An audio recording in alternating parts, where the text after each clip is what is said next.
네, 오늘 이 시간에는 예수님이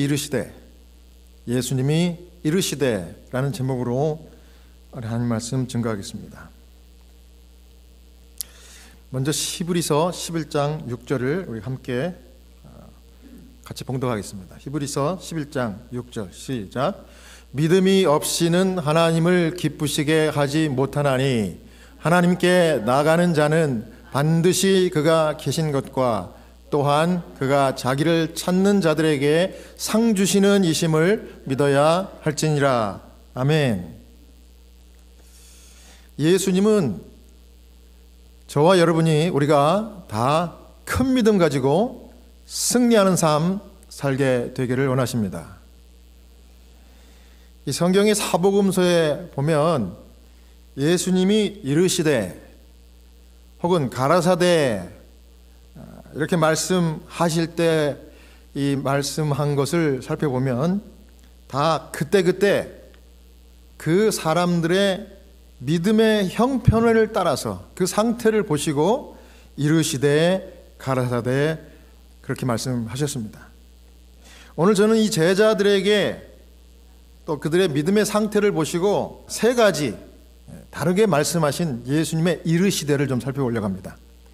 그래서 우리가 영적인 교훈을 좀 찾아보려고 하는데요. 제자들에게 하신 첫 번째 이르신 말씀은 불신하고 교만을 가졌던 제자들에게는 이르시되 재촉하고 흩으시는 말씀을 하셨습니다.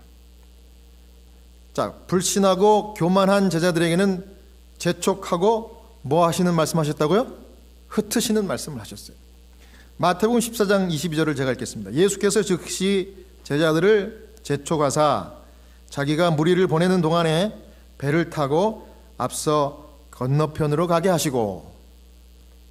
자, 여러분, 이 말씀을 하실 때 낮에 아주 유명한 사건을 하나 주님이 만드셨죠? 뭡니까? 오병이어의 기적을 주님이 베푸셨어요. 그래서 그 보리떡 5개와 물고기 2마리를 가지고 거기 모인 장정만 5,000명을 먹였어요.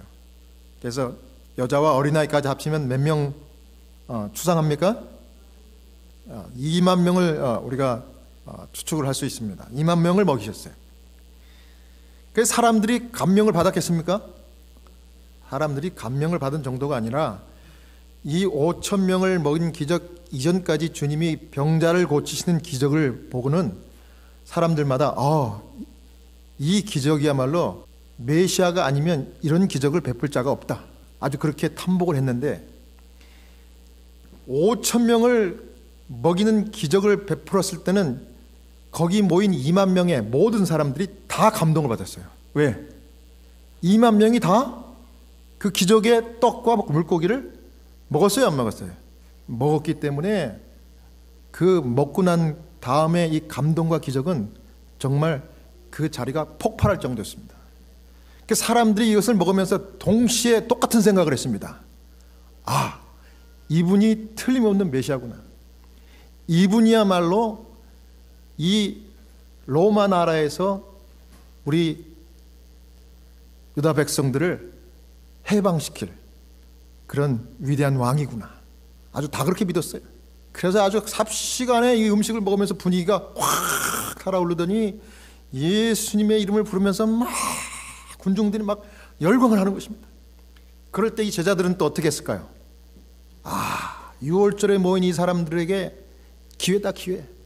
이제까지는 예수님이 다 이럴 때마다 그렇게 하지 마라 말리고 이렇게 저지하셨지만은 이번만큼은 정말 예수님도 피할 수 없는 기회다. 그래서 이 사람들이 그렇게 열광을 하니까 제자들이 특별히 회의를 열었어요. 이거 어떻게 해야 되나? 드디어 이제 결론을 만들었습니다. 회의를 연 결과 이 백성들의 열광에 우리도 부합하자. 예수님은 틀림없이 겸손하기 때문에 또다시 자기에게 주목이 되고 자기에게 영광이 되고 존경이 되는 이 순간을 예수님은 마다하실 게 뻔하니까 우리가 강제로라도 예수님을 이 백성들의 원하는 왕으로 우리가 만들자, 이렇게 결론을 내렸어요. 자, 이 과정을 누가 다 알고 계셔요? 예수님이 옆에서 다 보시고 아셨어요. 그런데 예수님의 생각은 이 사람들의 생각과는, 제자들의 생각과는 전혀 다른 것이었어요. 만일에 이런 일이 일어나고 이제 예수님이 그 일에 동의만 하면은 이 일은 삽시간에 이제 전 유대 땅으로 이게 퍼질 것이 분명하고, 그렇게 되면 하나님의 거룩한 구속의 계획이 이 방해를 받을 것이라는 사실을 누구보다도 주님이 잘 아셨어요. 그래서 예수님이 바로 이 군중들과 이 제자들을 그분의 특유의 카리스마를 발휘하셔서 다 흩으셨어요. 그렇게 하신 말씀이 제가 아까 읽었던 마태복음 14장 22절입니다. 예수께서 즉시 제자들을 재촉하사 자기가 무리를 보내는 동안에 배를 타고 앞서 건너편으로 가게 하시고, 예수님이 삽시간에 이 군중들을 다 흩으셨어요. 이 시대 소망에 보면은 예수님이 아주 엄하게 명령을 내리셨기 때문에 군중들도 그렇고 제자들도 그렇고 한마디도 거기에 대하여 반박할 수 없이 순종했다 그랬습니다.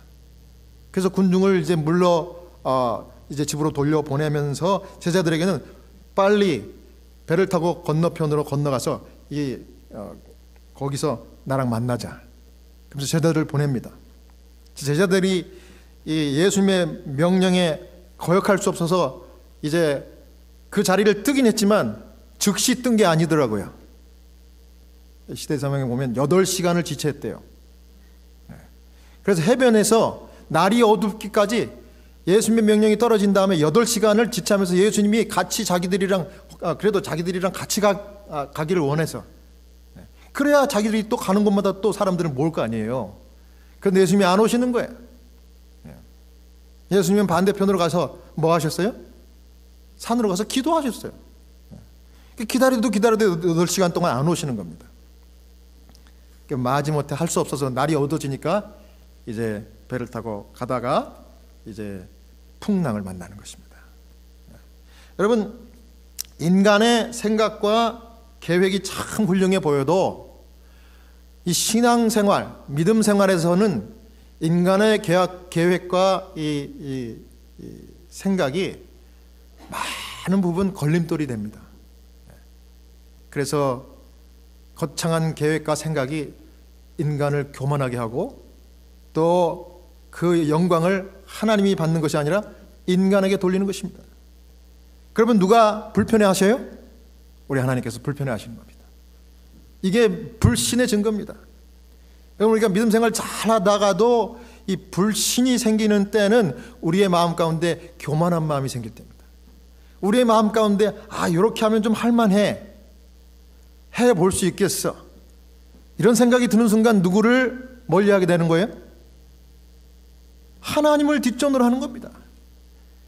이게 우리 주님을 불편하게 하는 그런 불신이에요, 불신. 여러분, 믿음이 뭡니까? 믿음이란 어떠한 상황, 어떠한 형편이라 할지라도 나를 내려놓고 하나님만 바라보는 것이 믿음이에요.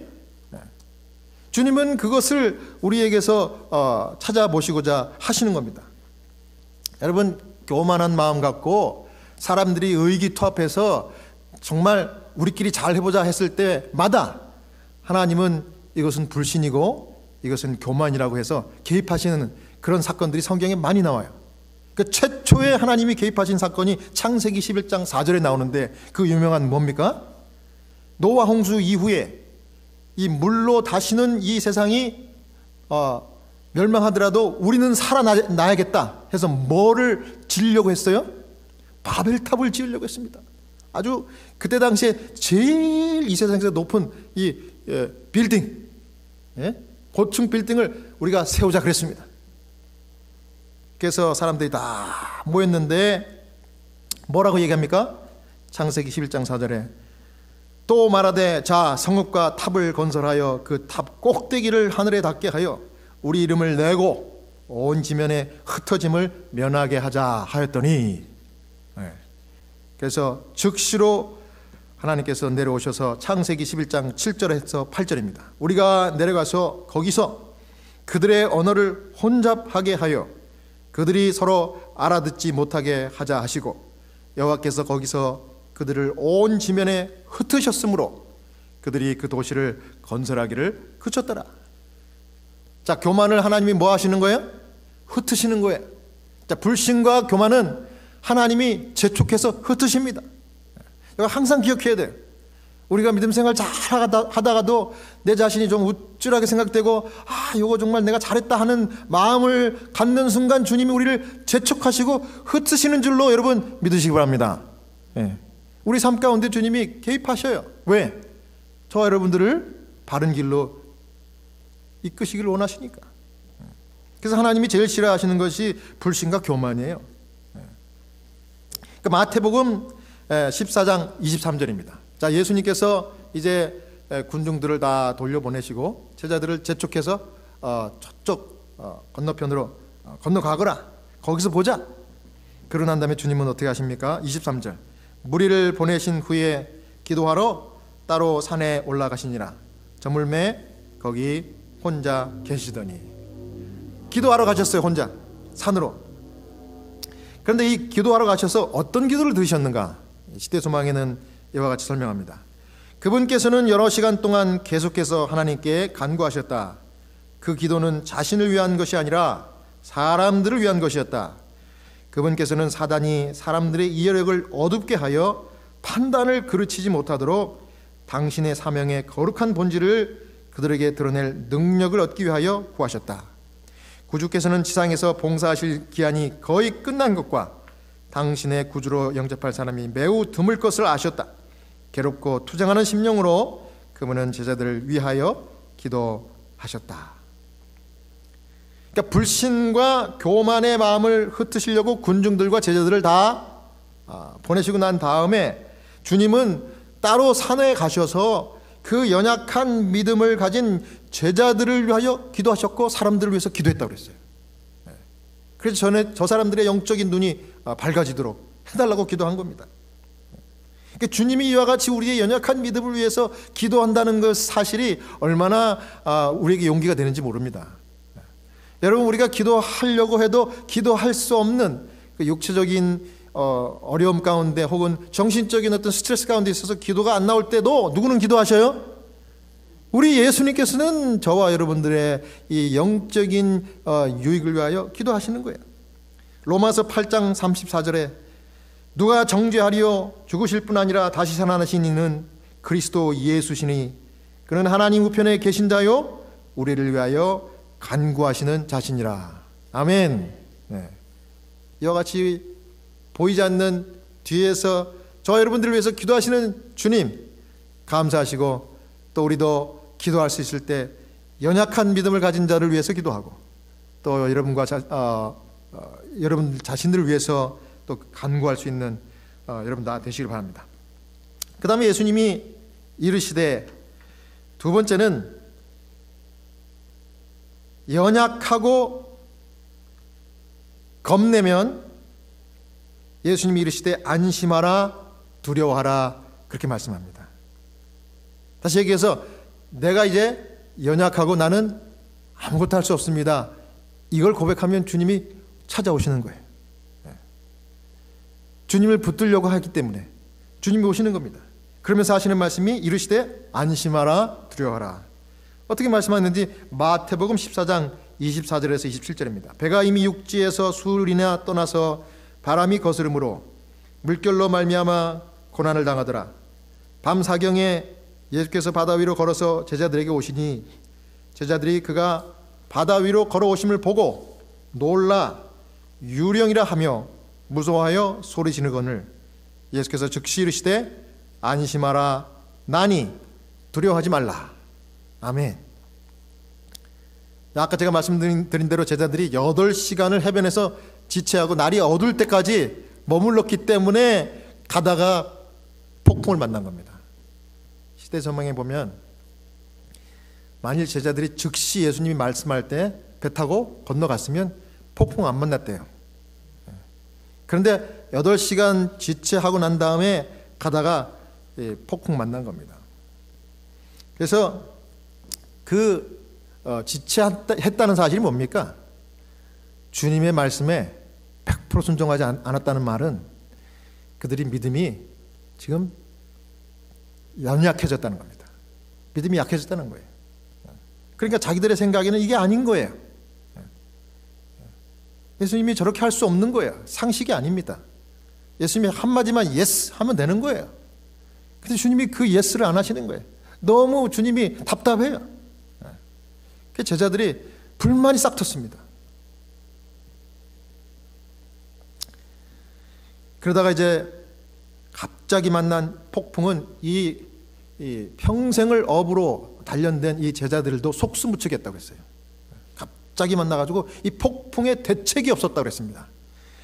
그래서 이 노를 이렇게도 져보고 저렇게도 져보고 막 온갖 수단을 다 강구해봤지만은 이제 도무지 방법이 없다고 이제는 더 이상 안 되겠다 하는 생각이 들었을 때 모든 제자들의 마음 가운데 어떤 생각이 들었는가 하면 이때 예수님이 있었으면 너무 좋겠다. 그러면서 그 마음 가운데 그 바람이 기도가 된 거예요. 주님, 저희는 더 이상 이제 이 폭풍도 우리 감당 못하겠습니다. 주님이 계셨으면 좋겠습니다. 도와주십시오. 이런 기도 같은 생각이 마음 가운데 스물스물 떠오르기 시작했을 때 누가 나타나요? 그걸 다 지켜보고 있었던 예수님이 쫙 물 위로 물 위로 사람이 걸어오니까 뭐같이 보일까요? 유령. 깜짝 놀라는데. 그런데 이 두려워하는 이 제자들에게 주님이 하신 말씀이 마태복음 14장 27절에 예수께서 즉시 이르시되 뭐하라? 안심하라. 내니 두려워 말라. 아멘. 주님이 우리에게 제일 많이 하고 싶은 말씀이 아마 이 말씀일 것 같아요. 우리 살면서 얼마나 걱정 많이 합니까? 얼마나 두려움 많이 갖습니까 우리가? 근데 주님이 늘 하시는 말씀은 다 지켜보고 계시다가 안심하라. 나니 두려워하지 말라 그래요. 특별히 연약한 사람들에게 주님이 가까이 오셔서 그렇게 얘기하시는 거예요. 그래서 약할 때 오히려 강하니라 그랬어요. 특별히 주님께서는 연약한 무릎을 일으켜 세운다고 그랬어요. 히브리서 12장 2절에 보면 그러므로 피곤한 손과 연약한 무릎을 일으켜 세우고 우리 하나님이 그렇게 하신다는 거예요. 그 다음에 에레미야 31장 25절에 이는 내가 그 피곤한 심령을 상쾌하게 하며 모든 연약한 심령을 만족해 하였습니다. 하나님은 연약한 사람들, 병든 자들을 특별한 사랑으로 가까이 하시고 케어하셔요. 여러분 우리가 자녀들이 이렇게 몸살 감기만 걸려가지고 고생하는 것만 봐도 그 자녀들을 더 가까이 가서 돌보고 사랑하는 게 부모 심령 아니에요? 그렇잖아요? 그런 똑같은 거예요. 여기 보니까 피곤한 심령을 상쾌하게 하고 모든 연약한 심령을 만족해 하신대요. 어떤 사람들, 연약한 사람들만 만족해 하는 게 아니라 모든 연약한 사람들을 다 종교를 다 떠나서 그거 아닙니까? 하나님이 창조하신 피조물인 인간이라면 연약한 인간은 누구나 다 만족해 하신다고 하나님 그렇게 하는 거예요.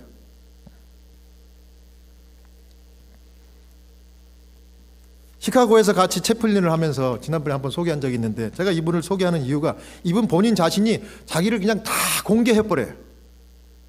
하나님을 믿고 자기는 끝까지 가겠대요. 그래서 제가 공개합니다.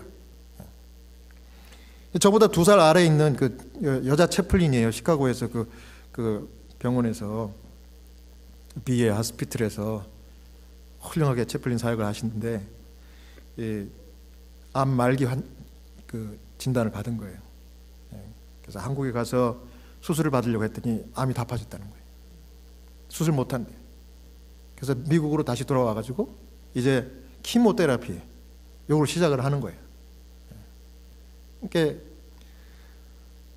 이제 갈 길이 보이잖아요, 그죠? 근데 오히려 이분은 내가 하나님께 더 굳게 매달리겠다 하면서 모든 그 채플린들에게 다 공개를 하고 또 저에게도 연락이 왔어요. 저도 날마다 기도 드리고 있는데 이제 드디어 아마 이제 키모테라피가 시작이 됐는가 봐요. 근데 이분이 메시지를 보냈어요. 근데 이분이 또 글을 쓰는 글을 참 잘 쓰는 또 분이에요. 근데 투병 중에 글을 또 쓰겠대요. 얼마나 대단합니까, 그죠? 근데 이분이 이런 문자를 보냈어요. 병원에 다녀왔어요. 풍선처럼 달고 있는 것 반납하려고요. 식욕이 없으니 안 먹게 되고 누워만 있으니 어지럽기도 하네요. 요즘 은혜라고 하는 찬양을 통해 은혜 받고 있습니다. 제가 누려왔던 모든 것, 지나왔던 모든 시간, 그리고 받고 있는 위로와 기도와 사랑, 그 모두가 당연한 것이 아니고 은혜임을 고백합니다. 모든 것이 은혜인 고난이라고 하는 제목으로 항암 치료 과정을 글로 쓰기 시작했어요. 멋진 작품 나오길 기대해 주세요. 고난의 의미를 깨닫고 그것이 하나님의 은혜였음을 간증하는 글이 되기를 간절히 바라봅니다.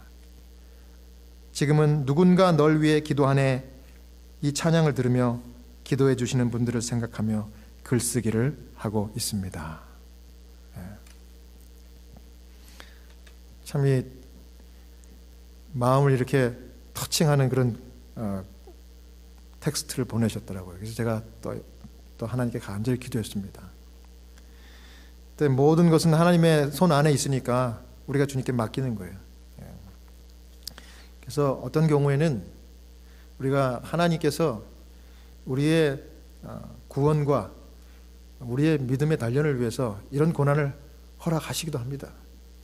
그러면 하나님밖에 붙들 분이 안 계시기 때문에 진짜 믿음을 갖는 거예요.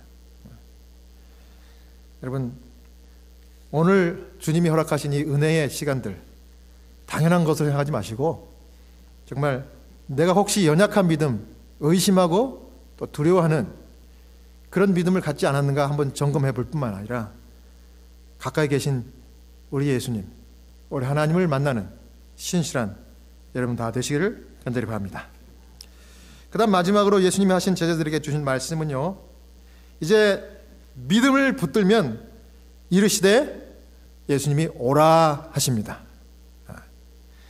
마태복음 14장 28절에서 29절입니다. 베드로가 대답하여 이르되 주여 만일 주님이시거든 나를 명하사 물 위로 오라 하소서 하니 오라 하시니 베드로가 배에서 내려 물 위로 걸어서 예수께로 가되. 유령인 줄 알고 정말 두려움 가운데 벌벌벌 떨다가 주님이 오셔서 뭐라 그래요? 나다. 두려워하지 말고 안심해라. 예수님이라는 것을 깨닫는 순간 베드로의 마음 가운데 정말 정신이 이를 정도로 아주 기쁨이 충만했다 그랬습니다. 너무너무 기뻤어요. 너무너무 기뻤어요. 시대소망 여기 이렇게 기록합니다. 그들이 이 귀한 사실을 확인할 수 있게 되자마자 베드로는 거의 정신을 잃다시피 기뻐하였다. 아직도 믿기 어렵다는 듯이 그는 소리 지르기를 주여 만일 주시어든 나를 명하사 물 위로 오라 하소서라고 하였다. 그러자 그분께서 오라 하시었다. 여러분, 베드로가 갑자기 예수님께 만일 진짜 주님이면은 나도 주님이 그렇게 하는 것처럼 물 위를 걸을 수 있도록 좀 나를 초청해 주십시오. 그렇게 얘기한 겁니다. 자, 여러분, 이게 예수님께 드릴 제자로서의 베드로가 해야 될 말입니까? 아닙니까? 이게 좀 너무 유치하지 않나요? 그리고 너무 엉뚱하지 않습니까? 그런데 베드로가 한 그 말을 예수님은 그것이 믿음의 행동이었다고 주님이 억셉트해 주신 게 나는 그게 얼마나 감사한지 몰라요. 우리 주님은요, 우리 하나님께서는 저와 여러분들이 믿음으로 하는 생각과 행동은 그것이 아무리 엉뚱하고 아무리 유치해도 주님이 그걸 받아주신다는 것을 여러분 믿으시기 바랍니다. 우리 교회 성경 주석에 딱 그렇게 주석했어요. 이렇게 기록했습니다. 우리 교회 성경 주석인데요. 10중 8구 그리스도는 베드로로 하여금 물 위를 걷게 할 의향은 없었을 것이다. 그러나 불완전하지만 믿음으로 이러한 행동을 했기 때문에 예수는 그 마음을 그대로 그것을 기꺼이 받아들이셨다. 저는 그래서 우리 주님께서 우리의 생각과 우리의 상상도 그게 믿음이라고 하면 다 받아주신다는 거. 너무 주님이 참 해학도 있으시고 참 좋으신 분 같아요. 재미있으신 분 같아요. 여러분, 이 믿음이 얼마나 주님이 기뻐하시는 것인가 하면은, 믿음을 붙들면 하나님이 정말 그 사람을 소중하게 케어하십니다. 그리고 구원하셔요. 그러니까 하늘에는 믿음으로 가는 곳이 하늘이라는 것이 정말 맞아요. 하나님만을 내가 붙든다 하는 그런 마음, 간절한 마음, 그거 하나 있으면 되는 것입니다. 그리고 주님의 말씀에 순종하는 거예요.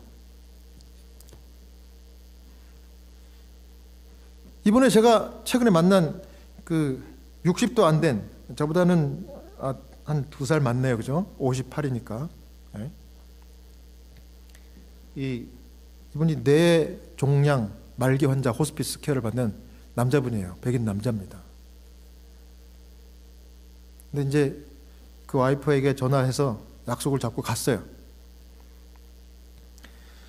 2달 전에 뇌 종양이 발견돼서 병원에 이제 갔더니 발견돼서 여러 가지 검사를 해봤더니 온몸이 다 퍼졌대요. 더 이상 우리 수술도 안 되니까 그냥 호스피스 케어 받고 마지막 임종을 준비하시라고. 처음에는 충격을 받았지만 제가 이미 찾아갔을 때는 이미 그 부인과 환자가 마음의 준비를 다 하고 있어요. 어느 정도까지 마음의 준비를 했는가 하면, 제가 그 부인의 전화를 받고 그 집에 도착하자마자 나를 거실에 앉아있는 이 환자, 자기 남편에게 탁 인도하더니 나를 소개하면서 여기 하스피스 채플린 목사님, 우리 브라이언 목사님 오셨다고 이렇게 소개를 하면서 바로 뭐라는가 하면, 자, 제 남편도 듣는데 목사님 저하고 요거 하나 결정해 주시죠. 그래요. 뭐요? 그랬더니 제 남편이 죽으면 기독교식으로 장례식을 하기를 원하는데 목사님이 제 남편의 장례식을 인도해 주시렵니까? 여보, 당신도 이 목사님이 인도해 주길 원해? 그렇게 바로 그렇게 물어봐요. 그 정도로 아주 그냥 노골적으로 탁 이렇게 이야기하더라고요. 미국 사람들은 또 그런 분들이 있어요, 그죠? 예. 그랬더니 이게 남편도 이미 그걸 다 억셉했는지, 오케이, I want you to do that. Please officiate my funeral services. 그렇게 얘기하는 거예요. 그래서 제가 오케이, 알았다가 I'm sure, I'm gonna do it. I would like to do that. 이러면서 이제 그걸 했어요. 그랬더니 이제 이 여자가, 나는 모슬림이고 이 사람은 캐톨릭인데 우리가 둘이 만나가지고 한 발씩 양보해가지고 난 디나미네이션 크리스찬 교회에서 결혼식을 올렸다고. 그러니까 우리는 크리스찬이라고 그렇게 얘기하는 거예요. 그러니까 목사님이 크리스찬이니까 목사님 방법대로 이렇게 장례식을 해주면 됩니다. 그래서 제가 그 마음 가운데 정리가 됐어요. 오케이, 그러면 이제 이분들은 오늘 이렇게 케어하면 되겠구나. 왜냐하면 이분이 모슬렘 환자면 모슬렘이 원하는 방식으로 또 케어해줘야 되고, 또 캐톨릭이면 캐톨릭, 크리스찬이면 크리스찬, 나한테만 다 이게 틀리거든요. 그래서 이제 부인이 자리를 떴어요. 이 남자가 저한테 자기 이야기를 하면서, 내 부모가 이혼을 하고 나서 우리 온 가족이 캐톨릭에서 다 출교를 당했습니다. 그때 이후로 저는 캐톨릭을 딱 끊었습니다. 그런데 이 사람을 만나가지고 내가 다시 크리스찬이 됐습니다. 그래서 저는 하나님에 대해서 원망은 없습니다. 그리고 내 삶에 후회도 없습니다. 나는 하나님 믿고, 그 사람 표현을 빌자면 하나님이 계신 좋은 곳으로 가고 싶습니다. 그렇게 얘기하더라고요. 그래서 제가 바로 그 사람에게 이렇게 얘기했습니다. 예수님께서 누구든지 나를 믿으면 멸망하지 않고 영생을 얻게 해준다고 약속했고, 나를 믿는 자는 죽어도 살겠고, 무릇 살아서 나를 믿는 자는 영원히 죽지 아니하리라. 이런 약속을 해주셨는데 그걸 믿냐고. 신앙 고백을 받았어요. 그랬더니 그걸 믿는데요. 사람이 마음이 확 열려가지고, 여러분 캐톨릭 신자들이 성경을 잘 몰라요. 제가 성경 말씀을 이렇게 차곡차곡 제가 기억나는 대로 하나씩 했는데, 그 30분 동안 이 사람이 뭐라고 하면서 듣는 줄 아세요? awesome. 이게 뭡니까? 대단하네요. 그런 말씀이 있어요. 그래요. 난 그렇게 그 말씀을 믿고 영생을 얻고 싶습니다. 그러는 거예요. 저도 그 대화에 쏙 빠졌어요. 그러면서 갑자기 제가 무슨 질문을 했는가 하면, 혹시 마음 가운데 후회하는 일이나 걱정하는 일이 딱 한 가지만 있으면 나한테 얘기해 줄 수 있냐고 그랬더니, 갑자기 이 사람이 닭똥 같은 눈물을 뚝뚝뚝 흘리면서, 결혼한 이제까지 나를 정말 내 친어머니처럼 나를 이렇게 서포트해준 내 이 사랑하는 내 아내가 내가 죽으면 나 없이 어떻게 살지 그게 너무 불쌍하대요. 그러면서 그것만 생각하면 내 마음이 무너질 것 같대요. 그래서 제가 그랬죠. 하나님께서 그 모든 걱정 근심도 다 덜어주시고 책임져 주실 거니까 그거 걱정하지 말라고. 당신의 구속과 영생, 당신의 영적인 안위만을 생각하라고. 그랬더니 그렇게 하겠대. 그럼 제가 다음번에 내가 한 번 더 올 수 있겠나고 한 번 더 물어봤어요. 그랬더니 또 오래요. 일주일에 한 번씩 오래요. 그리고 제가 그랬죠. 제가 기타를 가져와서 찬송을 불러주겠다 했더니 awesome 그러더라고요. 제가 그랬죠. 각오하고 있으라고. 내가 당신 이 찬송으로 감동 줘갖고 내가 당신을 울리겠다 그랬더니 제발 그렇게 해달래요. 다음 주 월요일 날 갈 겁니다. 그러고서 간절히 기도해 줬어요. 그랬더니 막 눈물을 흘리면서 기도를 받더라고요. 제 마음 가운데 성령이 임한 것 같아요. 그러면서 어떤 결심이 있었는가 하면, 이분에게 다음번에는 찬송만 부를 것이 아니라 그거 끝난 다음에 마음이 활짝 열릴 거니까 거기다가 죽음 문제에 대해서 진리의 말씀을 전달하라. 이게 뭡니까? 죽음은 뭐예요?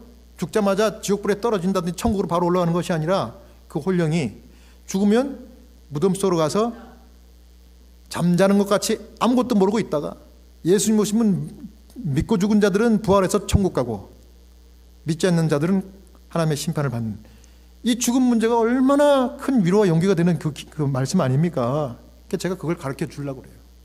성경을 너무 잘 믿으니까. 하나님께서 계획하신 일이라고 저는 그렇게 믿어요. 왜냐하면 이 사람이 그 자기가 죽는다는 걸 알면서 작은 그 신락 같은 그 믿음, 하나님 좋은 곳에, 하나님 계신 좋은 곳으로 가고 싶다. 그거 믿음 아닙니까? 네? 그런 생각 우리 호스피스 환자들 중에 갖는 분들 많지 않아요. 끝까지 무신론, 끝까지 자기 고집, 아무리 믿으라고 예스만 하라고 해도 예스만 하면 되는데 그것조차도 안 하고 꽥! 얼마나 힘든지 몰라요, 믿기가. 근데 이분이 그렇게 잘 받아들이는 거예요. 그래서 이분이 연약한 것이 오히려 강함이 되었구나. 병든 것이 오히려 이 사람에게 영생이 되겠구나. 여러분도 기도해 주세요. 그분을 위해서 간절히 기도하십시오.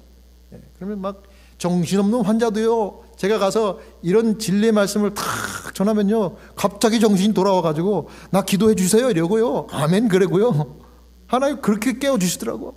이 영혼도 마음을 활짝 열어서 진리를 받아들이고 편안하게 주님 안에서 마지막을 맞이할 수 있게 되기를 간절히 소원합니다.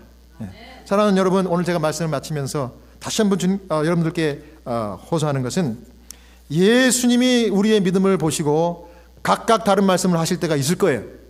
우리가 믿음이 연약해서 우리 마음 가운데 불신과 교만한 생각이 스물스물 올라올 때는 우리를 재촉하여 흩으시는 겁니다.